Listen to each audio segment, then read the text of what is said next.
Pourquoi poser ses limites, c'est si compliqué? C'est le sujet que je voulais aborder sur cet épisode du podcast Aligné et je vais bien entendu aller bien plus en profondeur que simplement pourquoi c'est si compliqué de poser ses limites. On va aller voir aussi comment on peut faire et l'impact que ça peut avoir sur notre entourage, qu'il soit proche ou moins proche. C'est parti pour ce nouvel épisode. Bienvenue sur le podcast Aligné, le podcast qui libère la witch en toi. Je m'appelle Aline et je suis moi-même une witch, distributrice de paillettes et mentor. Et j'accompagne les femmes à se libérer des conditionnements pour incarner la femme puissante et extraordinaire qu'elles sont réellement. Une fois par semaine sur ce podcast, je vais te partager des informations, des astuces sur la spiritualité, le mindset, le pouvoir personnel, le féminin sacré et tout ce qui pourra t'aider à incarner cette femme puissante que tu es. Mon objectif, que tu te libères de toutes les injonctions et de tous les conditionnements pour que tu vives enfin la vie que tu mérites. Allez, let's go witch! C'est parti pour un nouvel épisode d'Aligné. Aujourd'hui, j'avais très envie de parler de parler avec toi. Enfin, en fait, des fois, j'aimerais bien vous avoir en face. De limites. Pourquoi c'est si compliqué pour nous de poser nos limites et aussi, en fait, quand tu commences à poser tes limites, quand tu commences à apprendre à poser tes limites, en fait, il y a un impact sur l'entourage et qui peut être positif, mais des fois, pas très positif. Donc, c'est ce qu'on va voir ensemble. Et je vais te donner aussi des pistes sur comment faire. Et puis, voilà, et que t'aies pas peur de te lancer parce que déjà, commençons par la base. Pourquoi c'est si compliqué pour nous de poser nos limites? C'est une question d'éducation. On a été éduqués pour écouter les autres, pour s'occuper des autres. Tu sais, quand on est toute petite, on nous dit, il faut écouter les grandes personnes. Quand ils nous demandent quelque chose, il faut qu'on le fasse. Et puis, il faut qu'on dise merci, s'il vous plaît. J'ai rien contre la politesse, hein, y a pas de souci. Moi, quand je vous croise dans la rue, j'adore vous dire bonjour. Et si j'aide quelqu'un, j'aime bien qu'on me dise merci. Puis moi, j'aime bien remercier aussi. Enfin, j'ai rien contre la politesse. Là, c'est qu'on nous a vraiment éduqués à l'extrême à vraiment répondre aux attentes de l'entourage parce qu'il fallait qu'on soit bien élevé et gentil. Je parle au féminin parce que je suis plus en relationnel avec des femmes. Messieurs, si vous êtes là, vous pouvez continuer à regarder cette vidéo, mais je parlerai au féminin. J'espère que, enfin, si ça vous pose un problème, vous pouvez partir, vous pouvez partir du podcast. Sinon, vous êtes les bienvenus. Voilà, c'est moi qui décide que je veux parler au féminin. Tu vois, je pose mes limites. Je parle au féminin. Je vous aime les hommes, mais je parle au féminin, c'est comme ça. Voilà, en direct, je viens de poser ma première limite. Si ça plaît, tant mieux. Et si ça ne plaît pas, en fait, je laisse les personnes décider de ce que ça leur fait quand je pose des limites. Et je ne prends pas la réponse pour moi, en fait. C'est pas que je me fous d'autres, pas du tout, parce que je suis la première, s'il y a quelqu'un qui a un souci à aller aider, etc. Mais par contre, j'ai pris conscience avec le temps que à force de vouloir euh, être plus attentive à ce que, enfin vraiment être trop attentive à ce que les autres ressentent, j'en oublie ce que moi je ressens, mes valeurs, j'en oublie ma personnalité. Et c'est la même chose pour toi si tu ne sais pas poser tes limites, tu oublies, tu t'oublies. Et en fait, quand on nous a fait grandir dans cet environnement où on nous dit, où il faut qu'on réponde à des règles, où il faut effectivement, si on nous dit, fais ci, fais ça, va le faire, où on nous demande aussi de ne pas exprimer nos émotions, enfin, le nombre d'enfants, ou nous, dans notre enfance, où on nous a dit, bon, ah, c'est bon, allez, t'as assez pleuré, ou tu fais un caprice, ça suffit, on arrête les caprices. Mais en fait, des fois, t'es juste en colère et t'as besoin d'exprimer cette colère, en fait. Donc, nous, en fait, depuis notre enfance, euh, on nous a fait grandir dans des cadres qui, souvent, majoritairement, nous ont empêché d'exprimer notre volonté. Et quand on le faisait, des fois, ça pouvait, je prends un autre exemple, par exemple au niveau des études ou au niveau pro, le nombre de personnes qui, par exemple, ont voulu, je sais pas moi, faire telle filière d'éducation ou pour faire tel job et où on leur dit, ah mais non, il n'y a pas assez il y a pas assez de postes ou ah mais non, tu vas pas trouver de job après ou alors non, ce sera pas assez payé ou alors non, c'est mal vu ou non. Et on a été nombreux en fait. Alors moi j'ai de la chance, mes parents m'ont laissé vraiment choisir les études que je voulais faire et tout. Donc là-dessus, merci papa, merci maman. Mais c'est vrai que sur d'autres contextes, par exemple le contexte émotionnel, c'était quand même relativement plus compliqué parce que exprimer son émotion, euh, c'était pas dans nos générations, c'est pas quelque chose qui était habituel, c'est quelque chose qui pouvait être mal vu, et c'est quelque chose qui pouvait être compliqué pour les personnes face à nous, que ce soit nos parents ou d'autres personnes, à recevoir parce que eux-mêmes n'avaient pas eu cette éducation. Enfin, je pense que vous pouvez en parler avec vos parents et je pense que nous sommes nombreux où on a des parents qui ont quand même vécu des vies où assez compliquées, assez complexes pour différentes raisons, hein. Et du coup, au niveau émotionnel, c'était un peu ferme ta gueule et avance, quoi. Donc, euh, donc pour eux, même si il y avait peut-être une volonté à un moment donné d'être plus ouvert sur l'émotionnel, on leur a pas appris à accueillir l'émotionnel de quelqu'un d'autre. Donc du coup, ça fait un afflux et on va le voir à un moment donné dans la vidéo un petit peu plus loin. Et du coup, tu peux avoir cet afflux en disant mais qu'est-ce que je fais de l'émotion de l'autre en fait? Et du coup, c'était plus facile de dire arrête, arrête de pleurer, prends un bonbon, ça va mieux et vraiment de passer vite fait sur un autre, passer l'émotion et aller ailleurs en fait. Donc on a vraiment grandi dans ce contexte-là où c'était compliqué pour nous. Et puis, alors là, je vais parler de nous les femmes, et probablement que les hommes c'est pareil, mais comme je l'ai dit depuis le début, je parle aux femmes. On avait vraiment on nous a fait grandir dans ce moule de sois belle et tais-toi, sois belle et tais-toi. Et puis, il fallait se satisfaire. Et c'est horrible. En fait, j'ai vraiment du mal à en parler parce que quand on est petit, il faut se satisfaire. Il faut satisfaire l'autre. Il faut satisfaire les adultes. Et c'est horrible. Rien que d'en parler, c'est horrible parce que je peux imaginer dans quelle situation ça peut amener. Et j'ai même pas envie, là, tout de suite, j'ai pas envie d'en parler, alors que c'est une réalité. Et en fait, il faut qu'on satisfasse les adultes. Et du coup, on a grandi avec ce schéma-là, avec ce schéma de comportement-là. Et forcément, tu arrives dans la vie adulte, tu vas avoir un taf, par exemple, et tu vas avoir d'autres collègues, et tu vas avoir des boss. Et forcément, on t'a dit satisfais l'autre. Donc, si tu n'as jamais appris à poser tes limites, tu vas peut-être avoir ce truc au travail de dire oui à tout, par exemple. Et puis, il y a la peur du rejet, et puis il y a des blessures, etc. Parce que tu es un être humain, et que cet être humain, il a eu des histoires de vie, et que des fois, c'est plus facile de dire oui à tout, parce qu'on a besoin émotionnellement aussi, on a l'impression d'avoir ce besoin émotionnel que si je refuse, je ne vais plus être aimé. Et donc c'est compliqué pour un être humain de se dire je vais plus être aimé. C'est très compliqué parce que qui dit ne plus être aimé, dit être seul, dit ne pas être comme les autres, etc., etc., etc. Et en fait, des fois, c'est inconscient ça. Tout ce schéma en fait de comportement, parce que la fille a fait comme ça, il peut être inconscient et derrière la pose de limite, il y a effectivement un monde incroyable en nous et c'est pour ça que ça peut être très compliqué de poser ses limites, parce que poser ses limites, ça engendre des choses derrière ça. Pour quelqu'un qui a la peur du rejet, euh, avoir cette capacité à dire non, c'est peut-être se retrouver rejeté par la personne à qui on a dit non. Et ça, c'est peut être compliqué. Si tu n'es pas au courant de tout ça, si t'en as pas pris conscience, ça peut être compliqué en fait de dire non, parce que ça sous-entend plein de choses dont tu n'as pas forcément conscience en plus. Et même si là, je t'en parle et tu dis, ah mais putain, c'était donc ça, j'arrive pas à dire non parce que j'ai peur d'être rejetée, ou j'ai peur d'être trahie, ou ce que tu veux. Mais même quand on a conscience, après, la mise en action, c'est un step supplémentaire dans le monde matériel qui est pas évident parce que même si tu en as pris conscience, t'as jamais eu l'habitude, par exemple, de poser tes limites. Donc, du coup, ça va demander au système nerveux et à ton système comportemental d'aller dans l'effort que tu n'as pas connu. Et puis, il y a cette peur de qu'est-ce qui va se passer.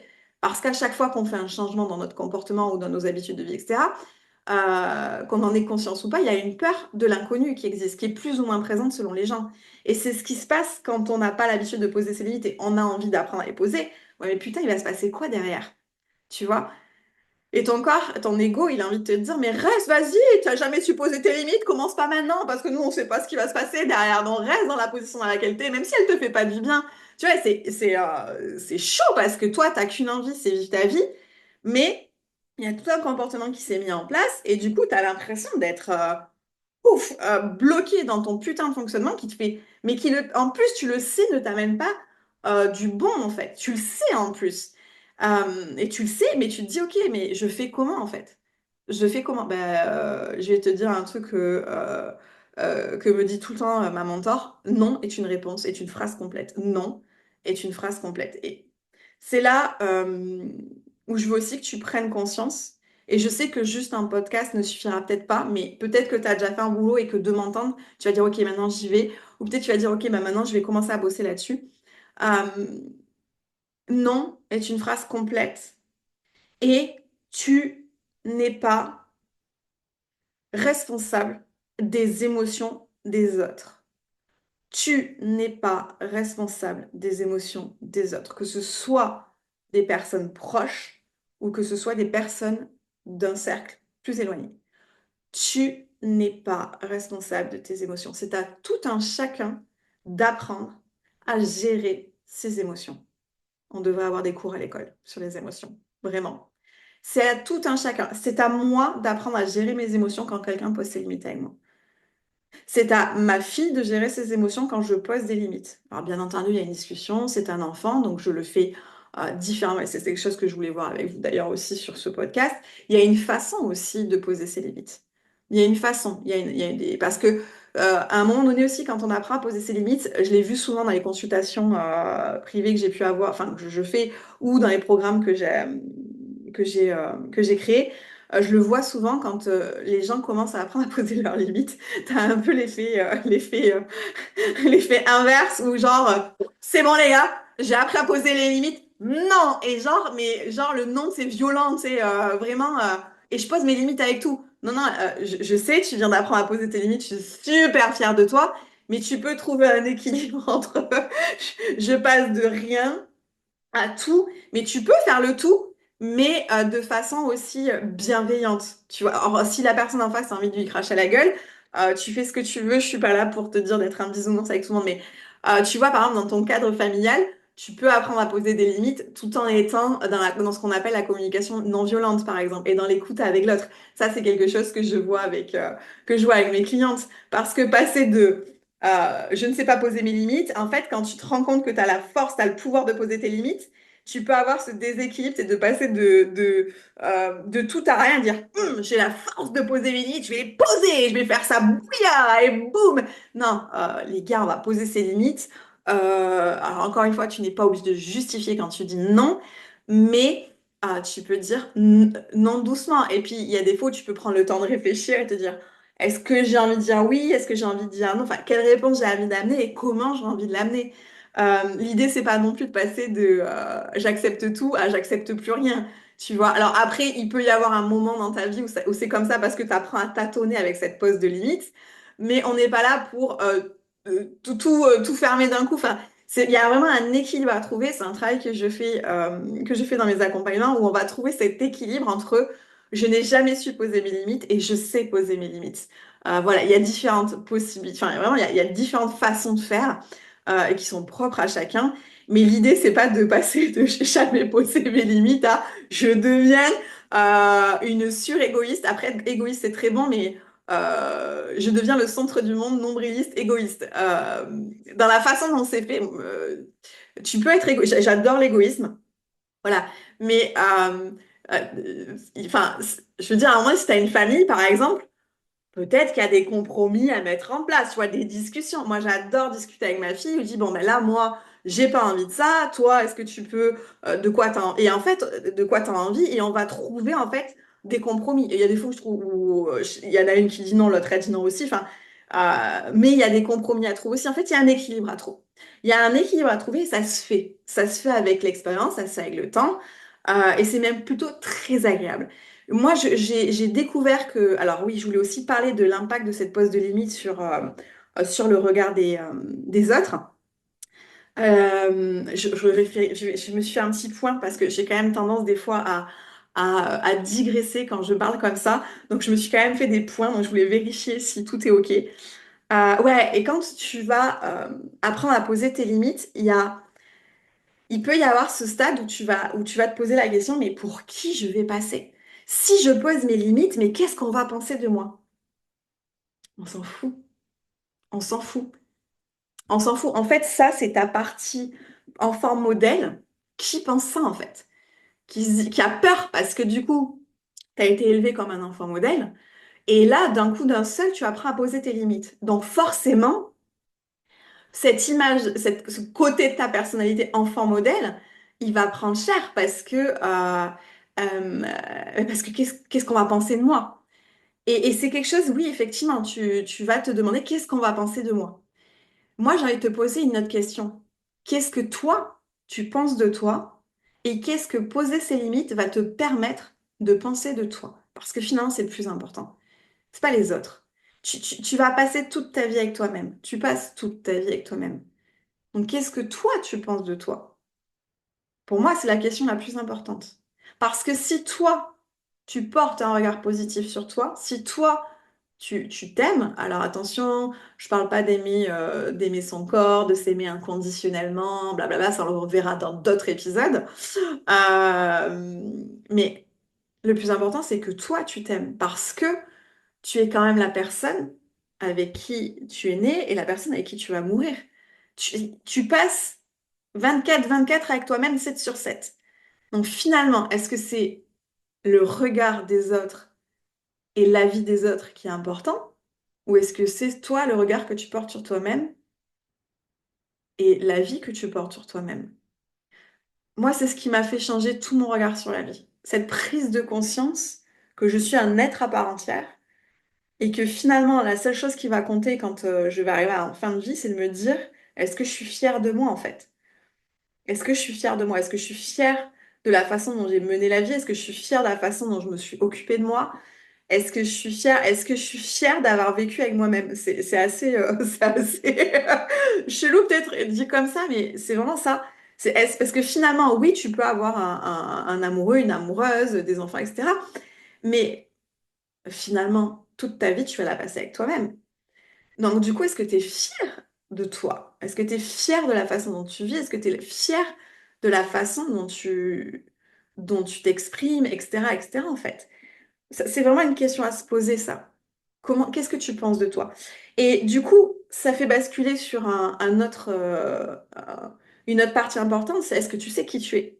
Parce que des fois, pour savoir poser ses limites, on a besoin de savoir qui on est. Et sauf que selon l'éducation qu'on a eue, on n'a pas eu cette possibilité de savoir qui on était, puisqu'on est rentré dans des moules qu'on a construits pour nous, l'enfant sage, etc. J'écoute, sois belle et tais-toi, il faut être belle pour souffrir, tous ces trucs-là, là, un petit peu horribles. Et du coup, des fois, on a envie de poser ses limites, mais en fait, on sait même pas qui on est et ce qu'on aime dans la vie. Comment tu veux poser tes limites si tu sais pas ce qui est important pour toi? Donc, il y a vraiment aussi donc, apprendre à poser ses limites, mais aussi apprendre à se connaître. Parce que plus tu vas apprendre à te connaître, plus tu vas savoir dans quel cadre tu veux poser des limites. Parce que si tu vis pour les autres au final, et si tu vis selon les attentes de la société ou de ton entourage, donc être une femme parfaite, une épouse parfaite, une working girl, avoir un corps parfait, bref, tout ça, toi-même tu sais, toi-même tu connais, finalement tu ne te concentres pas sur ce que toi tu penses et toi tu vis, tu te concentres sur des attentes extérieures. Donc finalement, tu vis pas ta vie, tu vis une vie d'attente extérieure. C'est pour ça que je te demandais de faire le point et de te dire est-ce que je m'aime et est-ce que je suis fière de ce que je suis et de la façon dont je vis. Et ça passe aussi par cette connaissance de qui je suis en fait. Sans avoir à chambouler sa vie, sans avoir à se triturer l'esprit, hein, c'est qu'est-ce que tu aimes dans la vie? Qu'est-ce qui est important pour toi dans la vie? Mais réellement, pas ce qu'on t'a fait croire qui était important pour toi dans la vie. Alors, surtout avec les réseaux aussi tu vois, je fais un mouvement avec ma main, mais les réseaux ont développé cette croyance aussi euh, d'objectifs. Déjà, on est dans une société où tout est productivité, objectif, performance, etc. Et ça a été amplifié par les réseaux où on va mettre en avant aussi tous les styles de vie euh, des personnes qui gagnent beaucoup d'argent, qui ont du succès, qui ont des villas assez exceptionnelles ou des styles de vie assez exceptionnels, etc. Mais la question à se poser, parce que du coup ça peut amener de l'envie, etc. Mais la question à te poser, c'est est-ce que je veux leur vie? Est-ce que est-ce que je voudrais vivre à 1000% leur vie? Parce que c'est ça aussi, c'est se dire, mais est-ce que, en fait, moi, je suis en capacité, ou est-ce que ça me ferait plaisir de vivre la vie, par exemple, d'un entrepreneur ou d'une entrepreneuse? Est-ce que c'est comme ça que je voudrais vivre ma vie? Ou est-ce que je voudrais vivre ma vie comme quelqu'un qui fait le tour du monde ou qui prend ses enfants dans un van et qui fait le tour du monde avec ses enfants et qui fait l'école dans le van? Moi, personnellement, moi, faire l'école à ma fille, non. Ah non, ça ne me fait pas rêver du tout, du tout, du tout. Et c'est ça aussi à prendre en compte. C'est, ok, je vois ça, mais est-ce que ça correspond à ma personnalité? Est-ce que ça correspond réellement à ce que j'aime et qui je suis, tu vois? Parce que peut-être que ça peut te donner envie comme ça sur le papier, sur le téléphone, mais est-ce que c'est toi ça? Est-ce que c'est réellement une vie que tu pourrais mener? Et c'est vraiment des questions à te poser parce que à force de laisser à l'autre avec un A majuscule, hein, à l'autre ce pouvoir sur ta vie, t'en oublies que toi, t'es maître de la tienne et que tu as toutes les possibilités de création dans ta vie, en fait. Tu peux en faire ce que tu veux de ta vie. Mais pour ça, il faut savoir poser ses limites. Il faut savoir dire oui, il faut savoir dire non. Donc, il faut savoir qui on est. Et la dernière partie sur laquelle je voulais venir sur cette vidéo, c'est l'impact sur les autres quand tu vas commencer à poser tes limites. Parce qu'il y a un impact. Quand moi, je fais partie de ces personnes qui ont vraiment grandi, je suis une enfant, j'ai été une enfant sage et toutes les bêtises que j'ai faites, elles n'étaient pas énormes et à chaque fois, je l'ai dit à mes parents. Tout de suite, j'ai pas. Alors, j'ai eu des aventures, enfin, il y a eu des aventures dans ma vie que mes parents sont pas au courant, mais c'était pas des bêtises, tu vois. Enfin, genre à New York, il s'est passé des trucs de ouf. Je leur ai raconté, il y a que cet été, tu vois. Enfin, parce qu'il m'est arrivé des trucs que si un parent sait, il se dit, mais moi, je vais plus laisser ma fille vivre dans un autre pays, tu vois. Enfin, bref. Et voilà. Et donc ça, c'est des choses que je n'ai pas. Je n'ai pas. Et puis, de toute façon, chacun sa vie. En fait, tu ne peux pas. Tu vis toi-même ta vie, donc tu ne peux pas partager toutes les expériences avec tout le monde. Par contre, je n'ai pas fait de bêtises et à chaque fois que j'en ai fait une, je l'ai tout de suite dit. C'était pas énorme et je l'ai tout de suite dit à mes parents. Ceci était la pause, pour ceux qui ne voient pas la vidéo, la pause thé. Euh, donc voilà, moi je fais vraiment partie de ces enfants, ce que j'appelle aussi les enfants vitrines. Ce sont des enfants qui sont très propres sur eux, qui sont très souriants, qui sont très, comment tu dis, quand on te dit va chercher X, va chercher Y, tu vas le faire. Enfin, voilà, j'ai vraiment été élevée, je suis une enfant sage, je suis une enfant, attention, je mets des gros guillemets, tu vois, vraiment parfaite comme dans les magazines. Bref, mais c'est pour que tu prennes conscience que t'es pas seule ou que tu n'es pas seule. J'ai été comme ça aussi, j'ai été élevée comme ça, j'ai pas fait de vagues. Euh, j'ai pas fait de crise de l'adolescence. Et justement, en fait, le truc, c'est que du coup, je n'ai pas su poser mes limites. J'étais toujours dans le don à l'autre, toujours dans faire plaisir à l'autre, montrer que tu sais faire, montrer que les autres ne peuvent pas faire sans toi, que tu es, merde, j'ai oublié le mot, indispensable. Si je voulais vraiment montrer que j'étais indispensable, mais dans tous les domaines, dans le domaine pro, dans le domaine perso, partout, t'as besoin. Oui, j'arrive, je viens t'aider, je suis ton sauveur. Tu vois, vraiment, j'avais le syndrome du sauveur aussi. Syndrome de l'enfant parfait, je suis perfectionniste, élève parfaite, syndrome du sauveur. Bref, vas-y, tu peux tous les mettre. Tu pouvais tous les coller à l'époque sur moi. Vraiment, vas-y, pam, pam, pam, pam, pam, colle-les. Et je le dis, je le répète, parce que tu as beaucoup de gens qui disent, oui, mais toi, t'es différente, Aline. Non, j'ai été comme vous. J'ai été comme vous. Voilà, et sinon je ferais pas le taf que je fais aujourd'hui, je ferais pas le métier que je fais aujourd'hui, en fait.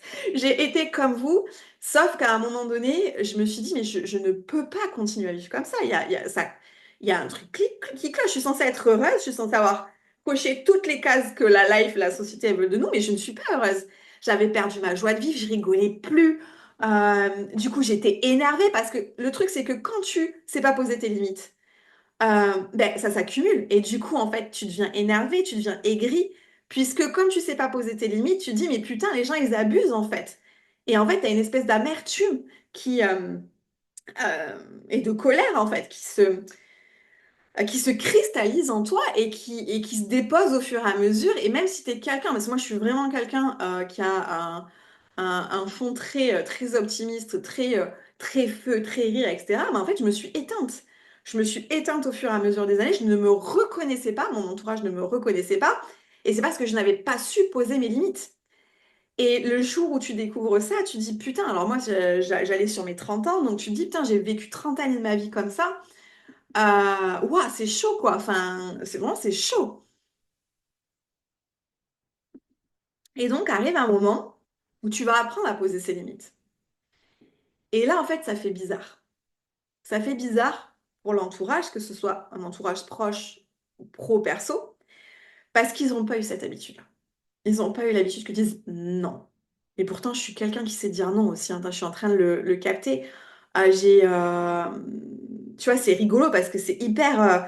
Tu vois, ce truc de poser ses limites, c'est que le pire, c'est que je suis quelqu'un, même à l'époque où je ne savais pas poser mes limites, j'étais toujours droite sur mes bottes, je savais ce que je voulais, etc. Et c'est fou, tu vois, comme pourtant je suis quelqu'un avec un putain de caractère, et ben ça n'a pas empêché que ça m'a bousillé tout ça. Et donc, au moment où tu vas commencer à poser tes limites, les gens, ils vont. Ah, tu vois, je me grattais tout le côté là. Les gens, ils vont se dire waouh, qu'est-ce qui lui arrive?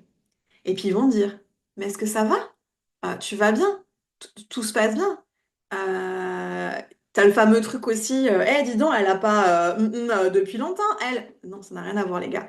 Ou dis donc, il se passe un truc dans sa vie, ou enfin bref. Et en gros, ils vont aller chercher une excuse ailleurs où ils vont pas être contents. T'as aussi des gens qui seront pas contents que tu apprennes à poser tes limites. Parce que c'est des personnes qui auront profité du fait que tu savais pas poser tes limites pendant X temps. Et il peut y avoir des personnes toxiques aussi, plus ou moins toxiques, hein. Et le fait que tu dises non, par exemple, à une amie à qui tu as toujours dit oui, ou t'inquiète, j'assure tes arrières, ou t'inquiète, je vais faire ci, ça, le jour où tu dis non, la personne, elle va mal le prendre. Et c'est là où je te dis, c'est important que tu prennes conscience que tu n'es pas là pour gérer les émotions des autres. Tu es là pour t'occuper de toi. Et je ne dis pas ça pour que vous deveniez tous égoïstes. Je dis ça pour que vous vous recentriez sur vous-même, pour avoir assez d'énergie, de force, pour envoyer cette énergie, cette force là où c'est important pour vous. Et que vous la partagiez là où c'est important pour vous. Le fait d'être égoïste, c'est pas être un connard ou une connasse. Le fait d'être égoïste, c'est d'arriver à se recentrer sur soi-même, d'apprendre à poser ses limites pour se ressourcer, pour être après en capacité à s'ouvrir aux autres, en fait. L'égoïsme, c'est d'aller prendre une douche ou un bain, même si tu as des gamins et que tu as besoin de te ressourcer. Et tu dis, non, je vais me ressourcer. Mais après, tu es vachement plus disponible pour tes gamins. Et une fois que eux, ils en auront pris conscience, en plus, alors après, il y en a pour certains, tu vas le verbaliser avec eux, il y en a pour, tu vas le dessiner avec eux, tu vas trouver le moyen de leur faire comprendre, en fait, que tu as besoin de ce temps-là ou que tu as besoin de ça. Là, je parle avec des enfants par rapport au dessin, quoique les adultes aussi, tu peux leur dessiner, peut-être que ça les fera mieux comprendre. Mais euh, tu as besoin, en fait, de devenir égoïste.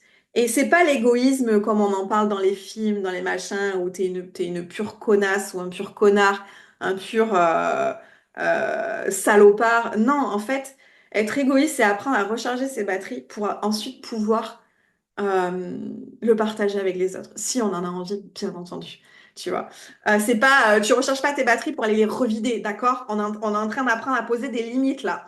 Non, c'est vraiment, tu recharges pour pouvoir ensuite euh, t'investir là où tu en as réellement envie. C'est pour ça que je te dis aussi, c'est important de savoir qui tu es. Et effectivement, ça va avoir un impact sur l'extérieur. Parce que par exemple, tu peux avoir mis en place des habitudes avec ta famille. Je refais une pause boisson. Tu peux avoir mis en place des habitudes avec ta famille. Par exemple, j'en sais rien, moi, tu vas aller manger avec eux tous les mercredis.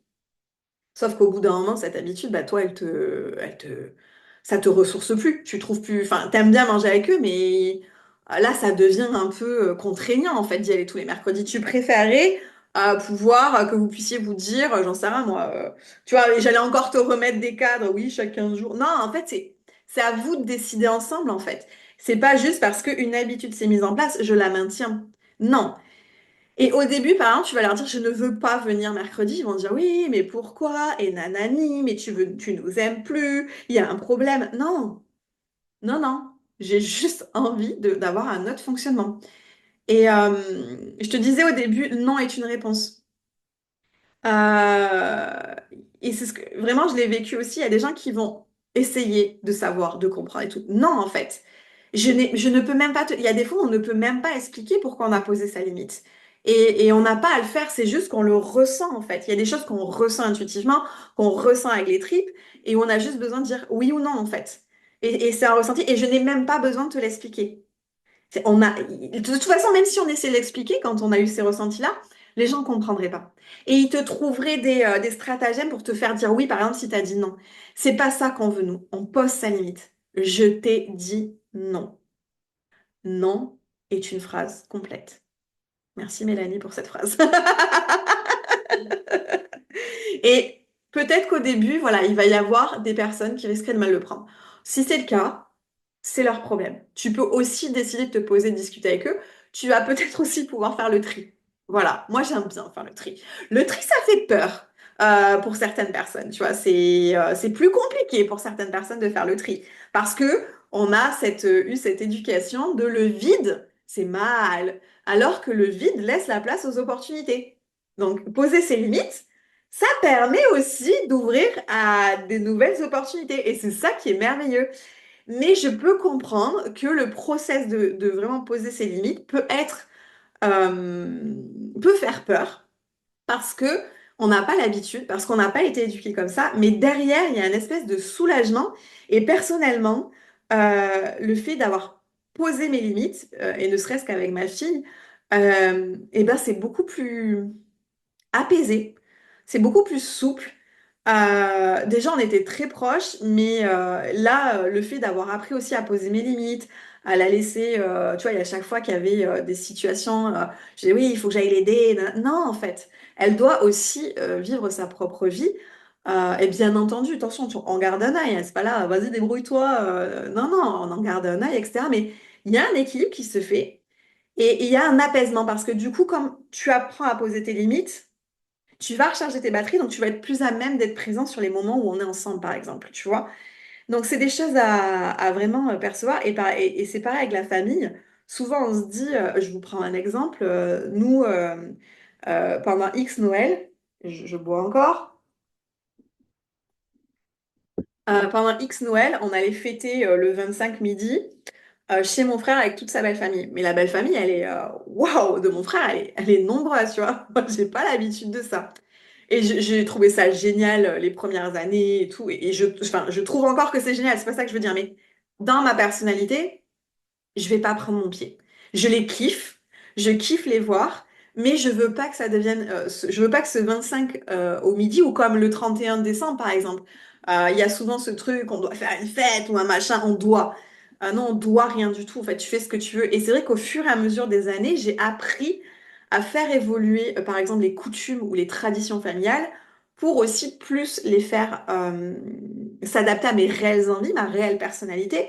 Et c'est vrai qu'au début, ça fait bizarre. Les gens disent, mais tu m'aimes plus, il y a un problème avec nous et tout. Non, je n'ai absolument aucun problème avec vous. J'ai simplement envie de célébrer cet instant différemment. Et je sais que les fêtes de fin d'année, c'est un truc hyper compliqué pour beaucoup de personnes. Et en fait, le fait d'avoir pu exprimer moi ce que je voulais, ça a permis aussi... Il n'y a pas de problème en fait avec les membres de ma famille. Ils ont compris et on se voit différemment et on fait d'autres choses différemment. Et moi, j'ai besoin en fait de cette spontanéité, j'ai besoin de voilà, ouais, la spontanéité. Moi, j'ai besoin de cette spontanéité. Moi, les traditions, les rendez-vous récurrents, tu vois, je le dis, ça m'enferme en fait. J'ai cette sensation d'étouffer en fait. J'ai besoin de la spontanéité. Moi, je vibre. Moi, je vis par la joie, je vis par la spontanéité. Je vis avec mon plexus solaire, avec mon enfant intérieur.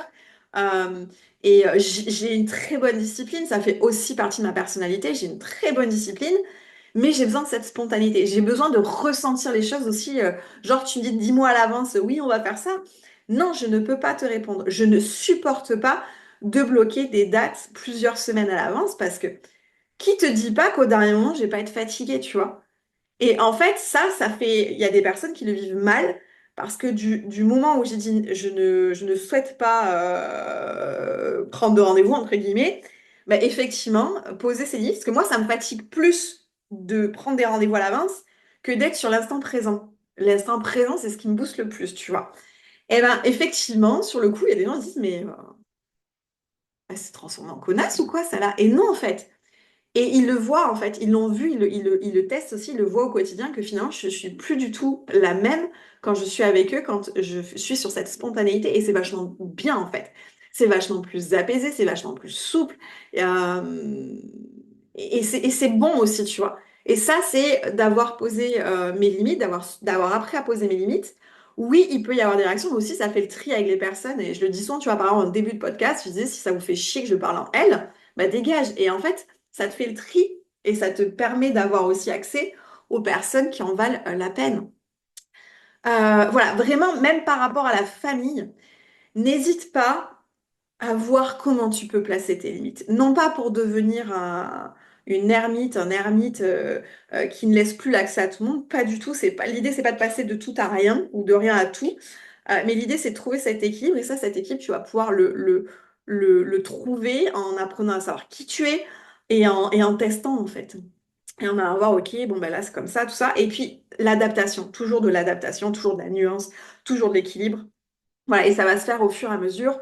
Voilà, n'hésite pas, si tu as des questions, quoi que ce soit, tu peux les laisser en commentaire.